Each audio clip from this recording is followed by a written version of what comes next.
Olá, meus cumprimentos a todos, aqui estou eu para mais um vídeo e hoje eu vou abordar a, uma questão que algumas pessoas ainda têm dúvida, que é sobre se o espírito reencarna indefinidamente, ou seja, se o número de reencarnações do espírito não tem fim. E a doutrina espírita diz que não. Os espíritos só reencarnam enquanto eles precisam se desenvolver. Na medida em que eles alcançam todo o desenvolvimento moral e intelectual possível, eles não precisam mais reencarnar. E eu vou aqui lançar mão de um texto que vai falar sobre o progresso, né? Porque o desenvolvimento espiritual fala de progresso. Então, assim, o progresso é uma lei moral, né? Que está lá no Livro dos Espíritos, na terceira parte, que vai falar das leis morais, sendo o progresso uma das leis. Porque o espírito, na medida em que ele é criado, ele entra num processo de desenvolvimento, que obrigatoriamente ele tem que se desenvolver. Ele pode estacionar, mas ele jamais retrograda e nem deixa de avançar.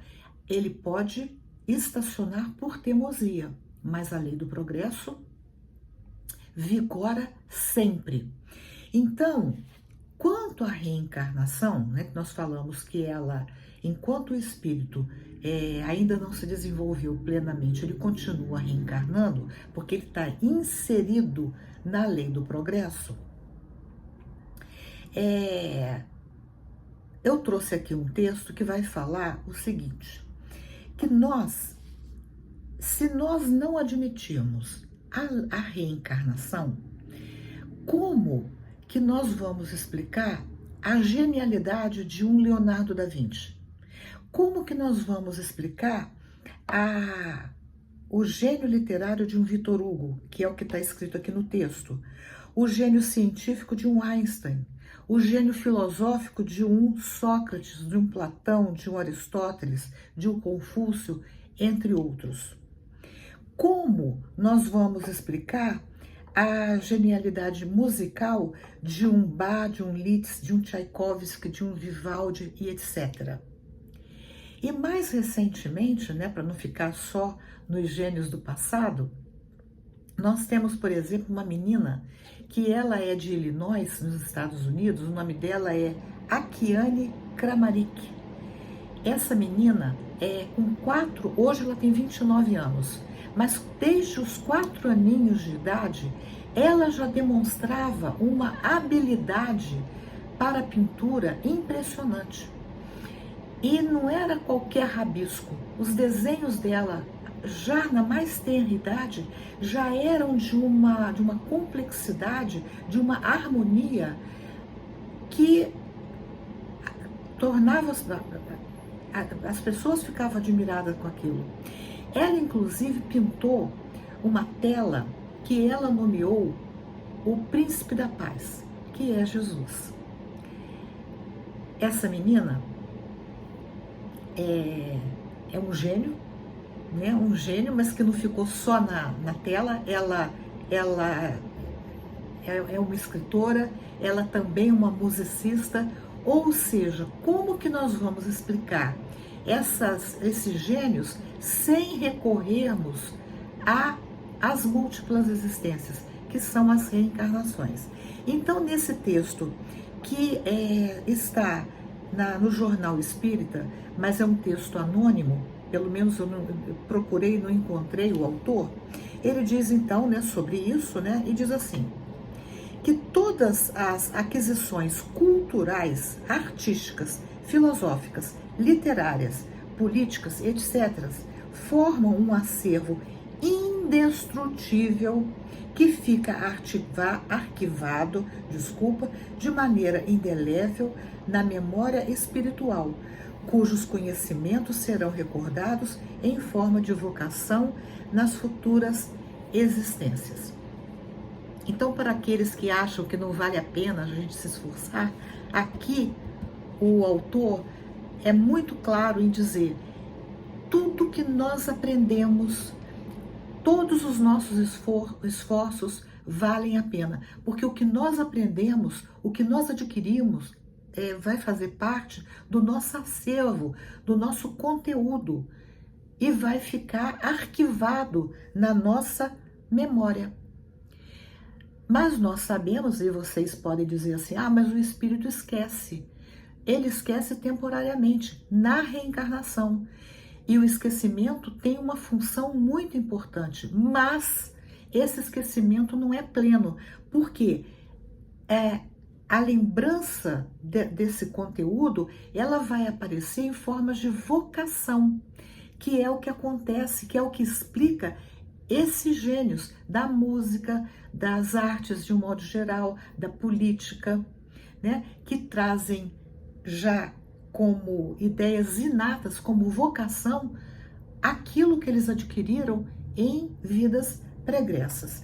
Então, o texto continua: as ideias inatas, ou seja, aquelas que já nascem com o indivíduo, são incontestavelmente uma prova de que já vivemos outras vidas. E aí ele coloca aqui, né, já vivemos, ele se inclui. E é interessante porque se nós pararmos para ver assim, o que a gente aprende com facilidade, o que parece que a gente sempre soube, que é tão difícil para outras pessoas, para nós é banal, é fácil. Essas coisas fazem parte do nosso acervo, porque a gente já trouxe. Bom, e aí o texto continua. Os profetas Jeremias, Jobe e Isaías ensinaram a reencarnação. Ele está citando profetas que são do Velho Testamento. Mas ele não para aí, ele diz assim: no Novo Testamento, Jesus asseverou, quer dizer, foi incisivo, que João Batista foi a reencarnação de Elias. Ou seja, João Batista e o profeta Elias viveram em épocas diferentes, mas foram um só espírito, ou seja, a reencarnação. Um viveu lá, o outro viveu cá, né? João Batista viveu no século I e Elias viveu, se não me engano, no século VI antes de Cristo. Para encerrar, passemos a palavra ao codificador Allan Kardec. Abre aspas para o Allan Kardec. O princípio da reencarnação é uma consequência necessária da lei do progresso. Então, todos os espíritos precisam reencarnar. É uma lei. Sem a reencarnação, como se explicaria a diferença que existe entre o presente estado social e o dos tempos de barbárie? Olha a pergunta do Kardec. Como é que eu posso explicar, se a gente coloca, né, a história dentro das nossas cogitações, como que eu posso explicar o avanço de hoje comparado com o primitivismo dos homens das cavernas? É o que o Kardec está falando. Se as almas são criadas ao mesmo tempo que os corpos, as que nascem hoje são tão novas, tão primitivas, quanto as que viviam há 1000 anos. Então, se elas são criadas tão novas, as almas de hoje, tão novas quanto as de 2 milênios, 3 milênios, 5 milênios atrás, elas então deveriam ter o mesmo grau de desenvolvimento. E a gente sabe que não é assim. Hoje, por mais barbárie que o homem moderno pode cometer, barbarismos, né? E a gente sabe, a gente fica horrorizado às vezes com coisas horríveis que o homem atual é capaz de fazer, mas ainda assim, esse homem, quer dizer, esse ser humano, ele é mais avançado do que o homem das cavernas. Aí continua o Kardec.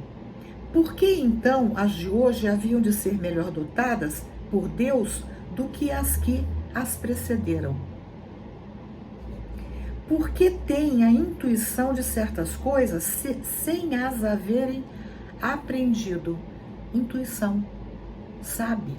Né? Algo me diz que é assim, é a intuição. Duvidamos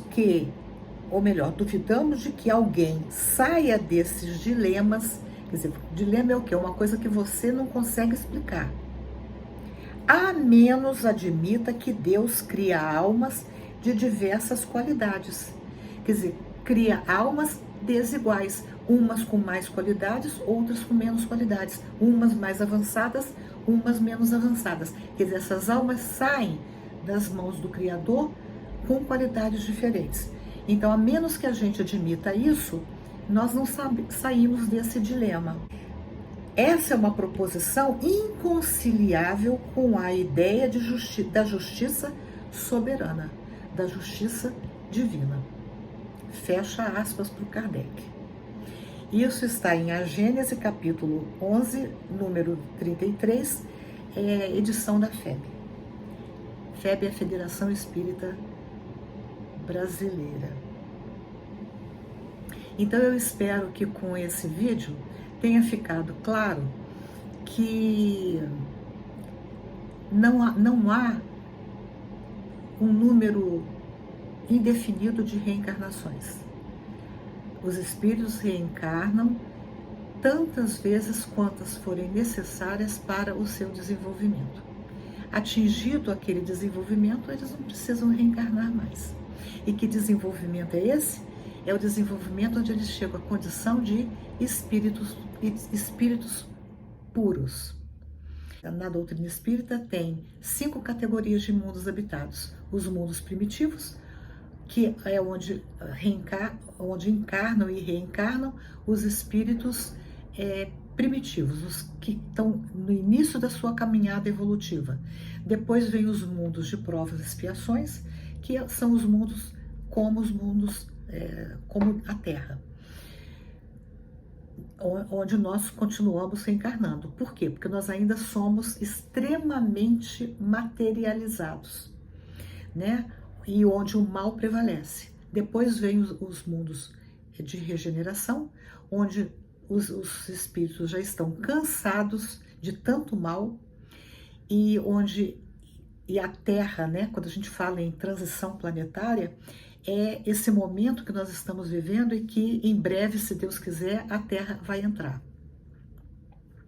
Depois vem os mundos ditosos, que são mundos onde o bem prevalece e os espíritos ainda reencarnam, mas numa condição muito melhor do que da Terra, porque os espíritos já têm uma tendência ao bem. E, finalmente, os mundos celestes, onde os espíritos não precisam mais reencarnar, porque eles já atingiram a condição de espíritos puros.